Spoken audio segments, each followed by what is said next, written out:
everyone, welcome to all our viewers across the world, our World Business Forum audience, and all our Chief Executive Magazine readers. I'm Martin Lindstrom, your co-host, along with my dear friend and the world's #1 leadership coach, Marshall Goldsmith. Now, Marshall is a member of the Thinkers 50 Hall of Fame and has written some of the most iconic books out there, including his latest New York Times bestseller, The Earned Life, Lose Regret, Choose Fulfillment. But beside all that fancy stuff, I had to tell you one thing. He is a remarkable person, and I can only say that we have become better and better friends over the years. So, Marshall, thank you for once again joining us on our M&M show. Oh, Martin, I'm so happy to be here with my great friend, Martin Lindstrom. Martin is the world's most interesting human being. So Martin is the world's most interesting person. If you ever get a chance to talk to him about his life, it's fascinating. He's been ranked as Time Magazine one of the most 50 influential people, but only in the world. 50 most influential people in the world. He's also a member of the Thinkers 50. He's the world's #1 expert on branding, and he's written some fantastic books, Biology, Ministry of Common Sense, Small Data, really some interesting and fascinating stuff. And one thing I will say for Martin, he's a good human being. He's done some stuff to help people that didn't have to do and just gone out of his way to be nice to others. So my pleasure to be here. Well, thank you, Marshall. And I just have to say to all of you out there, in case you had never tried to blush, just become a guest on the M&M show. It's really powerful stuff, I can tell you.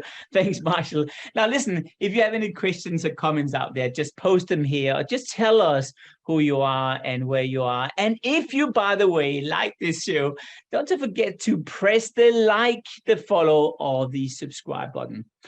Now, Marshall, I think our viewers will love today's guest. Tell me more about Oliver. Well, we have two fantastic guests. #1, Oliver Burkeman. He wrote a book. I knew he was British before I ever met him. The name of the book was called The Antidote: Happiness for People Who Can't Stand Positive Thinking. So I love the title of the book, right? And then also he's got a new book called 4,000 Weeks, and it's making the most of our finite time. He is an award-winning journalist. He works for The Guardian. He's got numerous awards, and he's just written some fantastic and interesting stuff. So very excited to get started. If you don't mind, I'm going to start out by asking you a question about time. I like the title of your book. And one thing you talked about is why week? What does week have to do with anything? I just like, well, when I first calculated for myself that the average human lifespan in the West is roughly 4,000 weeks, I wouldn't say I liked it. I think I had a minor panic attack. But it really stayed with me as a way of thinking about time. I think it's just because, it's very easy to feel like you wasted a day. It's very easy to feel like, where did the day go? This happens, to people all the time. Yeah. And yet the number of days that you can sort of reasonably expect to live is so numerous that it sort of feels like it doesn't matter. Yeah. On the other hand, you don't get very many years in a ordinary life, but they feel like they're pretty substantial units of time, so it's maybe not so bad. Weeks is kind of the worst of both worlds, right? It's really easy to sort of wonder where a week went. Yeah. And yet 4,000 is not a very large number in the scheme of things. So I was sort of using that as the title of the book, and I'm sort of fascinated by that, by expressing it in that way, just because it's sort of, it's startling. Now I hope that actually what I have to say about that is not actually stress-inducing. I think it's the opposite of stress-inducing, but it's attention grabbing, I suppose. Otherwise, it's funny because I remember I read that article as well in the New York Times, and I pulled it out and showed it to my friends and started to sort of calculate that some of my friends will only see 5 boxes for the rest of my life because I really was seeing them. And it really created a shock on me and my friends to pull ourselves together and change our act. How do we opt out of this rat race?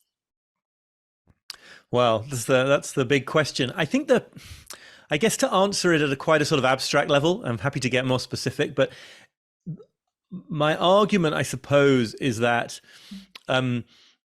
we invest a lot of energy in trying to sort of deny the truth of our finite nature, trying to not feel what it means to be finite, with all the ramifications that has, like the fact that, we're going to have to decide not to do the vast majority of the things we could in theory do. We're going to have to really be willing to let go of a lot of possibilities in order to focus meaningfully on a small handful of them. And people would much rather feel that sometime in the future they were going to become superhuman, so they're sort of en route to this fictional time when actually they're not finite anymore. And so really, I think that the path to a different way of being here is almost a kind of defeat. It almost starts with a kind of defeat where you have to say, like, okay, like, I'm never going to escape the human condition. And once you stop trying to do that, once you recognize that there will always be too much to do, that there will always be more exciting things you could in principle do than you will ever get to do, it's actually a huge weight, or I found it to be a huge sort of burden off your shoulders, because now you don't need to worry about this kind of mythical state of being on top of everything, and you can really focus on the few things that really matter to you. Does that make sense? A ton. Now, I don't know if you would define yourself this way, but I'm a Buddhist. Now, I'm not a religious Buddhist. I'm a philosophical Buddhist. And to me, you've done a fantastic job of articulating some of the most important concepts of Buddhism. Buddha was brought up very rich and lived in a palace. He was able to sneak outside 3 times. What did he learn? First, you get old. 2, you get sick. 3, you die. In other words, shit happens. As you mentioned, that's it. And you can have all the money in the world and it doesn't happen. And you never get to everything's going to be okay when I get to this place, right? There's only one book that ends with, and they lived happily ever after, which is called a fairy tale. So that's not the real world. Now, we talked earlier, you had some good thoughts about living in the present and children even. Any reflections on that you'd like to share?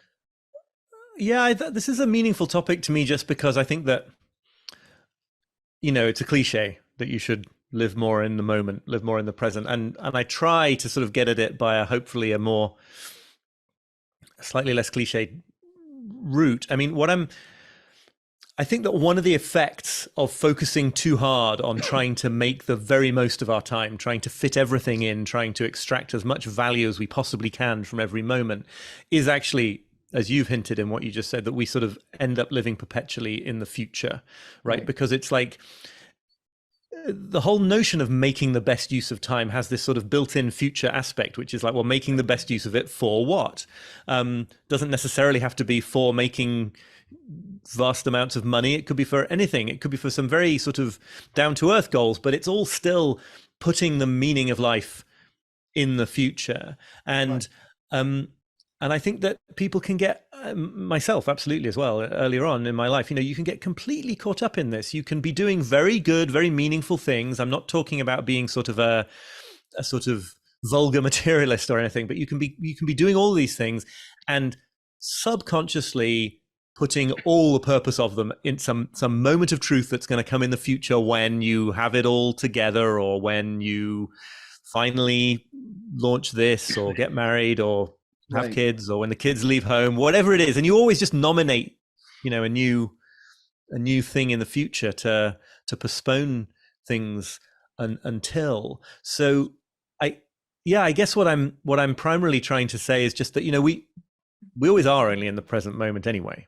Worries about the future, regrets about the past, they take place in the present moment.